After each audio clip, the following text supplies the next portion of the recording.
राजनीति में ज़्यादा इंटरेस्ट है। ये इंटरेस्ट आपको कहाँ से आया? मैं पुपरी में एक नर्सिंग होम बनाऊंगा जहाँ पे 9 बजे से लेकर सुबह के 9 बजे से शाम के 5 बजे तक वो बैठेंगी। वहाँ चार्जेबल सिस्टम होगा और नानपुर 3 पंचायत में स्पेशली वो 2 घंटा शाम में बैठेगी और जी जो उस वक्त का कोई चार्जेज नहीं होगा।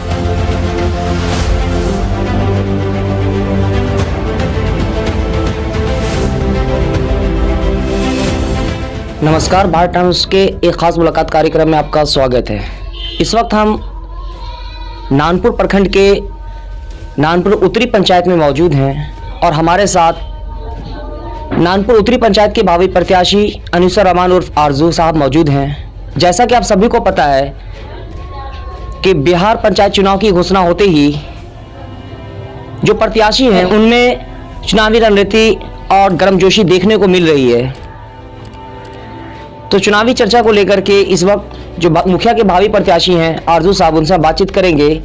ये पूर्व में 2 बार मुखिया का चुनाव लड़ चुके हैं, ये तीसरी बार फिर चुनाव लड़ने जा रहे हैं। इनकी किस तरह की तैयारी है, इन सब मुद्दों पे हम बात करेंगे। अगर आप हमारे चैनल को सब्सक्राइब नहीं किया तो पहले सब्सक्राइब कर लें और बेल आइकन दबाना ना भूलें।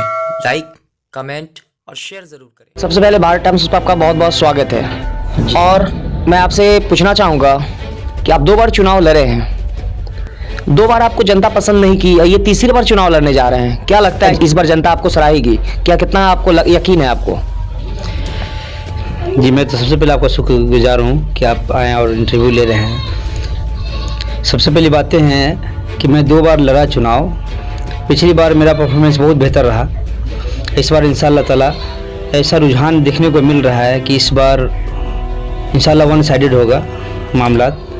जो दिख रहा है लोगों के अंदर बहुत ही खलूस के साथ लोग सामने आ रहे हैं और बोल भी रहे हैं कि इस बार परिवर्तन।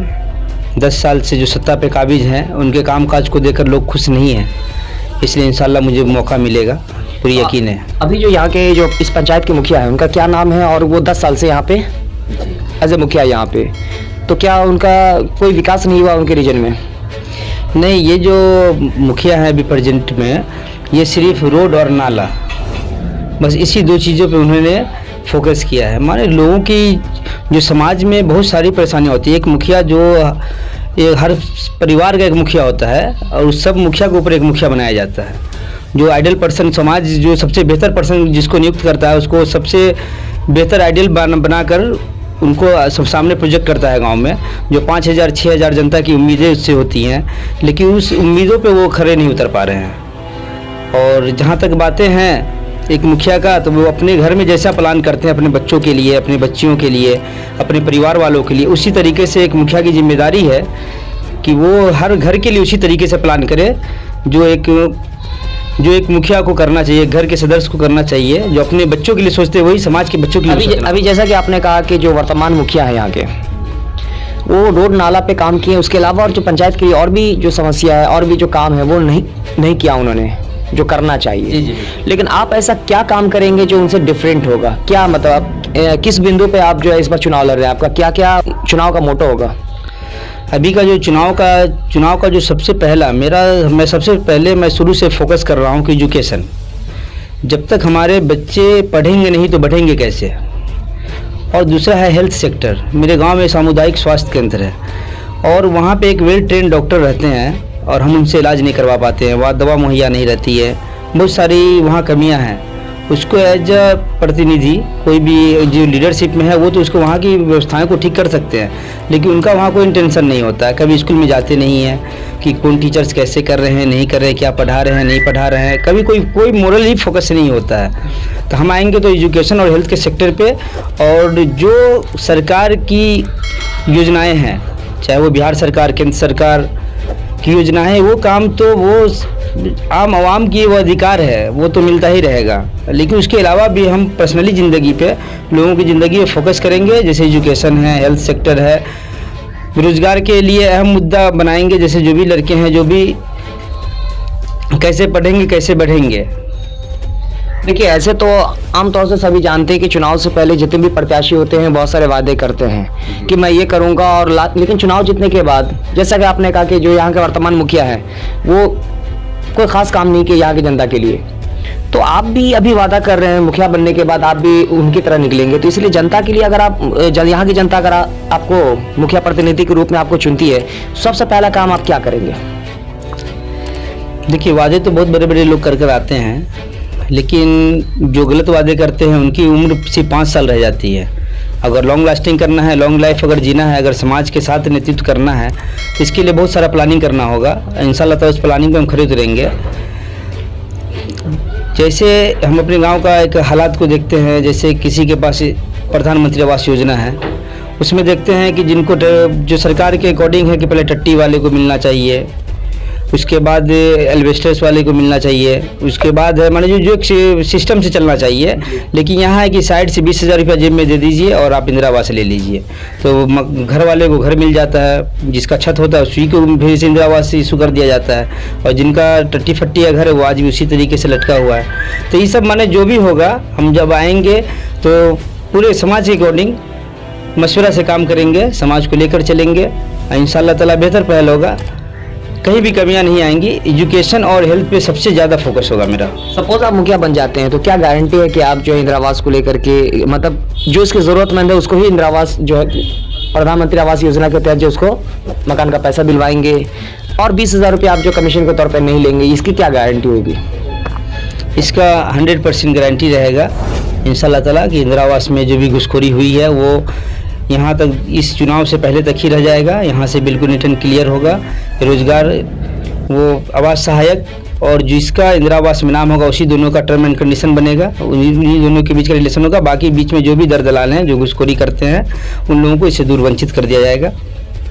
अभी आप जैसा बता रहे थे कुछ देर पहले जी कि यहाँ के गरीब बच्चों के लिए कुछ एजुकेशन का सिस्टम है, उसको कुछ सहायता देंगे। दूसरी बात आपने बताया कि जो आपके पंचायत के लिए दो ऑटो का जो है खर्चा आप बेयर करेंगे आपातकालीन में, मतलब सेवा के लिए हर वक्त उपलब्ध रहेगी, वो किस तरह से आप करेंगे? देखिए, इस समाज में यहाँ के बहुत सारे जो बुद्धिजीवी लोग हैं वो लोग भी चाहते हैं कुछ ऐसा हो, कुछ ऐसा प्लान हो जिससे मैंने हमारा समाज विकसित करें। अगर हम एज अ मुखिया बनते हैं तो हम इस गांव के चीफ हो जाएंगे, तो उसके बाद हम और समाज के लोगों से उम्मीद है इंशाल्लाह ताला वो मदद भी करेंगे, और सब लोग, हाँ मुखिया हो गया अकॉर्डिंग, इस समाज के जो भी जिम्मेदार लोग हैं उन जिम्मेवार लोगों को मिलाकर और एक बेहतर पॉलिसी बनाएंगे जिससे समाज जो परेशान होता है, जैसे सपोज कि किसी घर में कोई हादसा हो जाता है सडनली, उनको सीधे सूदी ब्याजी की तरफ बढ़ना पड़ता है। ठीक है, आपसे जानना चाहेंगे कि आपकी शिक्षा कितनी है और कहाँ से है? जी, मैं वकालत किया हुआ हूँ कलकत्ता यूनिवर्सिटी से, और जो कैंडिडेट होंगी वो मेरी वाइफ है, वो डॉक्टर गुलनार गजाला, वो भी आयुष डॉक्टर है जी। इंशाल्लाह ताला हम दोनों मिलकर एक बेहतर समाज बनाने की कोशिश करेंगे, और इंशाल्लाह ताला मुझे उम्मीद है कि वो भी एक सोशल वर्कर के तौर पे प्रोजेक्ट होगी और अपने समाज के लोगों का मुफ्त में इलाज करेगी। उनका जो भी प्रिस्क्रिप्शन चार्जेस वगैरह नहीं होगा, उनको सिर्फ जो भी पेशेंट उनके पास जाएंगे नानपुर उत्तरी पंचायत के, उनको सिर्फ दवा और जांच वगैरह के इंतजाम वही जो मुनासिब होगा वहीं तक किया जाएगा। बाकी फिर आपका घर कैसे चलेगा? फिर जब सब कुछ फ्री कर देंगे तो क्या है कि बहुत सारे लोग ऐसे हैं कि जो समाज सेवा करते हैं, समाज सेवा के मामले से वो फ्री करते हैं, लेकिन वो एक टाइम दे देते हैं कि अगर सुबह में 1 घंटा फ्री या हफ्ता में 1 दिन फ्री, 2 दिन फ्री होता है। लेकिन आपने कहा कि 24 आवर्स इंटू 365 डेज, तो वो तो मुश्किल है कि फिर आपका भी खाना पीना मुश्किल हो जाएगा।